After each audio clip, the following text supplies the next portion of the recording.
मुख्य उद्देश्य है कि हम चुनाव से पहले भी कह रहे थे और बहुत दिन से कह रहे हैं कि हरियाणा प्रदेश में कानून व्यवस्था की स्थिति चौपट हो चुकी है। जब हरियाणा प्रदेश में चौधरी भूपेंद्र सिंह हुड्डा के नेतृत्व में कांग्रेस पार्टी की सरकार थी तो उस वक्त आप लोगों ने देखा होगा कि बदमाश कोई ढूंढे से नहीं मिलते थे, और आज हमारे जाने के बाद, हुड्डा साहब के जाने के बाद, आज बदमाश बेखौफ घूम रहे हैं। और जिस तरह का वीडियो मैंने देखा है हिसार का, इस तरीके से बेखौफ बदमाश यदि शहर में घूमेंगे तो आप ये देखिए कि जान माल की सुरक्षा की जिम्मेवारी तो गवर्नमेंट की है। तो आज तक सरकार उन लोगों को गिरफ्तार नहीं कर सकी पुलिस। तो इसलिए हमने आपको बुलाया कि हम ये आपसे वायदा किया था चुनाव से पहले कि यदि हरियाणा प्रदेश में जिस दिन भी आप कांग्रेस पार्टी की सरकार बनाएंगे, कल हमारे नेता चौधरी भूपेंद्र सिंह हुड्डा का भी बयान फरीदाबाद से आज छप गया है। उन्होंने कहा कि सरकार आते ही 72 घंटे के अंदर अंदर या तो ये हमारी समान विचारधारा में शामिल हो जाएंगे या हरियाणा छोड़ जाएंगे। बदमाशों को बदमाशी करने के लिए हरियाणा की धरती पर कोई स्थान नहीं होगा। मैं हरियाणा प्रदेश के मुख्यमंत्री से कहना चाहता हूँ, क्योंकि गृह मंत्री भी उनके पास है, वो 200-300 पुलिस के लोगों को लेकर के साथ चल रहे हैं और बदमाश बेखौफ होकर के घूम रहे। तो मुख्यमंत्री जी जवाब दो, जो हमने आपसे कहा था, क्या शहर में मेरे ख्याल में 30 या 35 घराने ऐसे हैं जिनको थ्रेट मिली हुई है, जो पुलिस साए में जी रहे हैं, सांस ले रहे हैं और घर से बाहर नहीं निकलते। आज मेन कारण था कि कानून व्यवस्था की स्थिति में मुख्यमंत्री जी, गृह मंत्रालय उनके पास है, वो इस्तीफा दें या इसको नियंत्रण में लाएं, वरना हमारा इंडिया गठबंधन के लोग एक आध दिन में हम कोई और निर्णय लेंगे जो प्रजातांत्रिक तरीके से हम इस सरकार का विरोध करेंगे। आज तो हमने आपको बुलाया इसलिए क्योंकि कल ही जिस तरीके से शहर के लोगों ने मेरे हिसाब से दलगत राजनीति से ऊपर उठ करके प्रयास किए जा रहे हैं शहर में, हम उनकी सराहना करते हैं।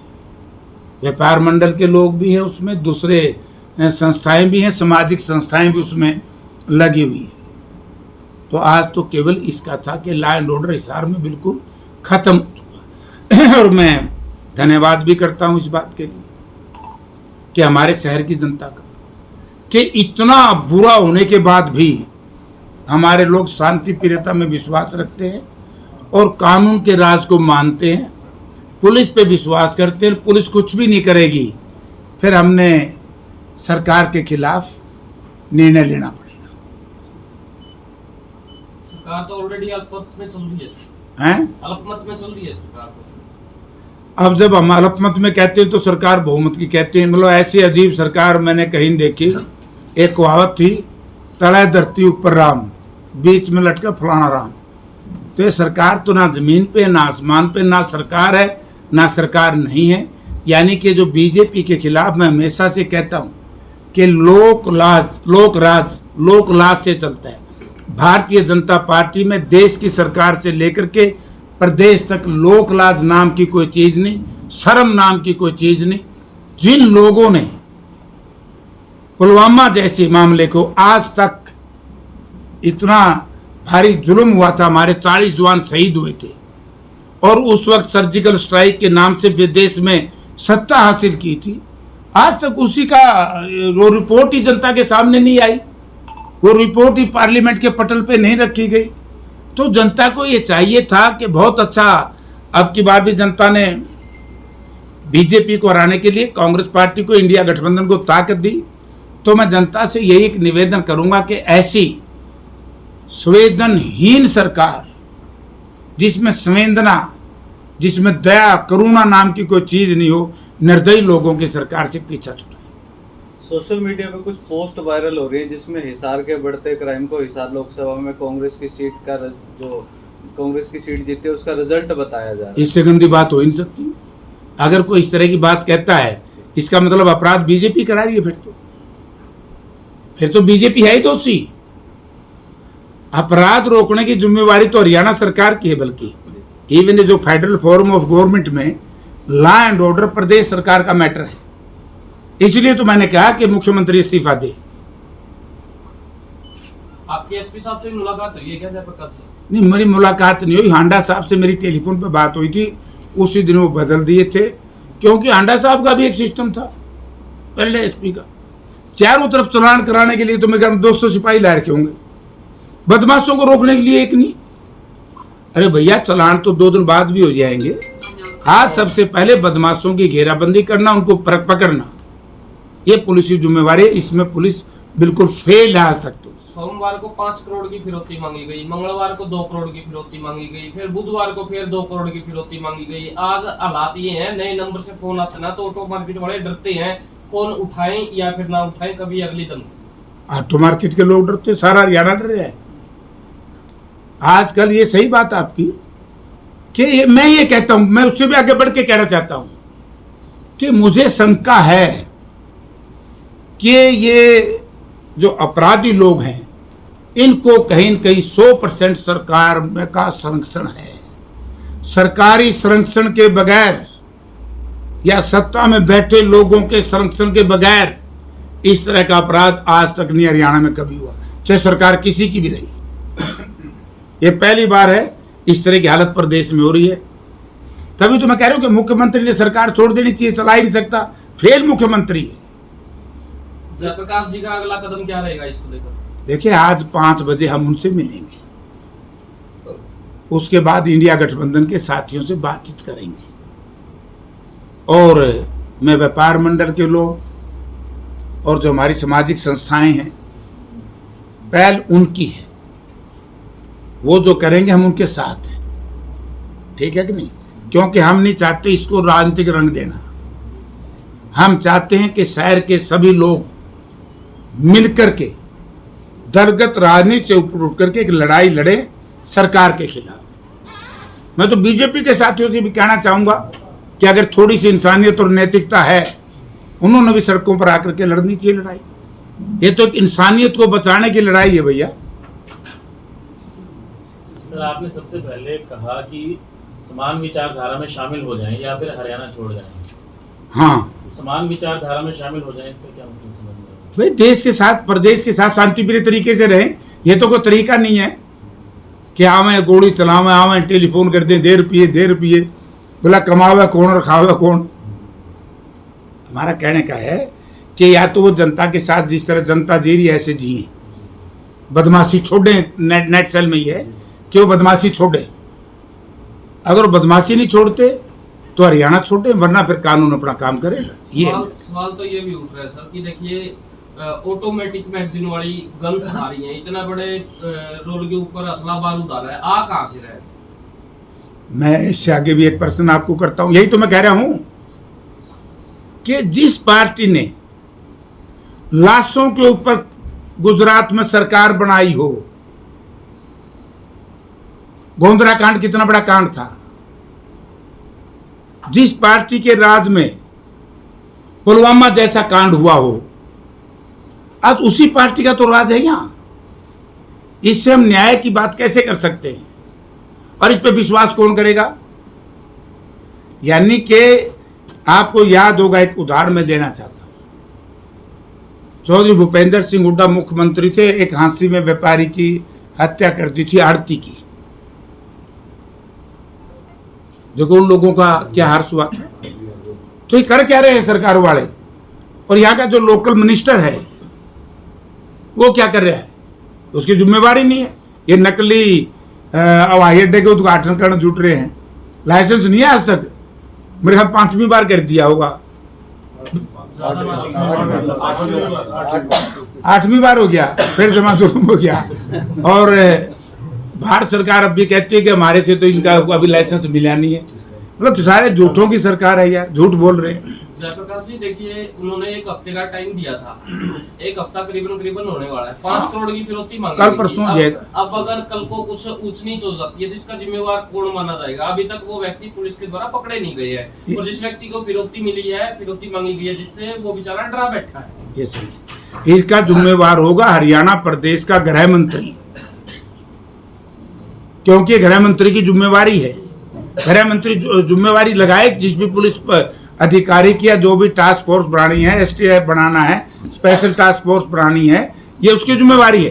आप ये देखिए कि एक दलित नेता जो चीफ मिनिस्टर थे दलित समाज के झारखंड के, कल क्या फैसला दिया वहां के झारखंड के हाईकोर्ट ने कि इनके खिलाफ ये केस ही नहीं बनता। उनको तो बिना केसों के जेल में डाल दिया गया। और जो पेशेवर अपराधी हैं वो बेखौफ होकर के इनसे गिरफ्तार नहीं हो रहे। तो यही तो एक हमारी लड़ाई है, मतलब शर्म की बात है सरकार के लिए। और हमारी पार्टी और हमारा जो गठबंधन है, हम शहर के लोगों के साथ मिल करके जो लोग कहेंगे आज हम सबसे मिलेंगे और उसके बाद अगला कदम हम मिल करके उठाएंगे। अगर उन व्यक्तियों को ना पकड़ा गया और जिन व्यक्ति को फिरौती मांगी गई है वो डरा बैठा है, इसका मतलब वो अपने पैसे का इंतजाम पहले तैयार रखे। अगर पुलिस उन व्यक्तियों को नहीं पकड़ पाती, बदमाशों को नहीं पकड़ पाती। नहीं, ये तो नहीं मैं कहूँगा। देखो, इनको पैसे क्यों दिए जाएं? लोगों के खून और पसीने की कमाई है, ये पुलिस की जिम्मेवारी है। और यहाँ पर कुछ भी अनहोनी होगी तो हम तो सीधा गृह मंत्री को दोषी मानेंगे और जनता भी गृह मंत्री को दोषी मानेगी। हम पुलिस को दोषी क्यों माने? गृह मंत्री दोषी है, वो लगाए फोर्स जितनी मर्जी लगाए। एनआईए वालों ने, नेशनल इन्वेस्टिगेशन जो एजेंसी है, उसने कितने लोगों को गिरफ्तार किया पिछले दिनों? क्या कोई रिजल्ट आया उससे? कितने लोगों के घरों से, क्रिमिनल्स के घर से हथियार बरामद हुए? उसका कोई लाभ हुआ क्या? थोड़ा सा बता दो। तो भाई ये सारा सरकार के संरक्षण में हो रहा है, सरकार दोषी है। और हम सब ने मिलकर के इसको जन आंदोलन बनाएंगे और तब जाकर के पूरे हरियाणा प्रदेश में हम इस लड़ाई को लड़ेंगे। ऐसा ना हो वो चिड़िया चुग गई खेत वाली राम कहानी दोबारा हो जाए। और नफे सिंह राठी ने भी मांगी थी प्रोटेक्शन, उनको मिली नहीं थी और उनको गोलियों से भून दिया था। कभी वही हालात दोबारा हो जाए साथ। देखो भी, ये तो भाई दोषी सरकार दोषी। मैं तो कहा कि शर्म नाम की चीज नहीं है सरकार में।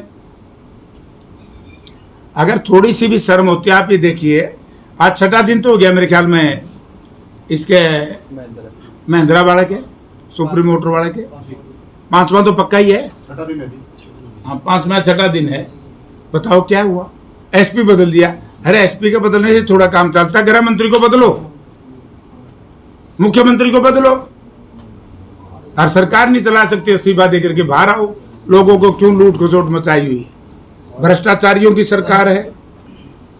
अपराधी प्रवृत्ति के लोग जिस तरीके से उनके संरक्षण में पल रहे हैं, जनता को बहुत बड़ा नुकसान हो रहा है। ये तो अपराध की बातें होंगी। अभी आप सांसद बन गए हैं, तो सबसे पहले संसद के अंदर हिसार से जुड़ा क्या मुद्दा उठाना जा रहा है और हिसार के लिए क्या सौगात लेंगे? देखिए, हवाई जहाज तो भाई जमाने उड़दा और नाम है झूठी आमरदा।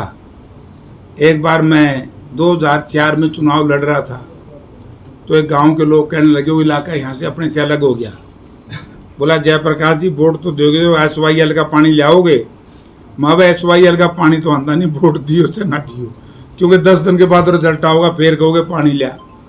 ना तो उड़ते हुए जहाज, ये तो बोला एक जहाज, एक फ्लाइट जाएगी अयोध्या में, एक जाएगी बनारस में, एक जाएगी चंडीगढ़ में। आप ये बताइए कि कितने ऐसे लोग हैं हिसार के इलाके के कि वैसे भी वो बनारस कितने जाते महीने में, वैसे भी।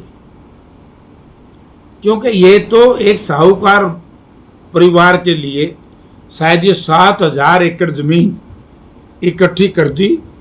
और एक दिन आपको ये संदेश मिलेगा कि ये जो हवाई अड्डा है ये हम प्राइवेट एक कंपनी को दे रहे हैं, कॉर्पोरेट हाउस को, और वो यहाँ हैंगर बनाएगा।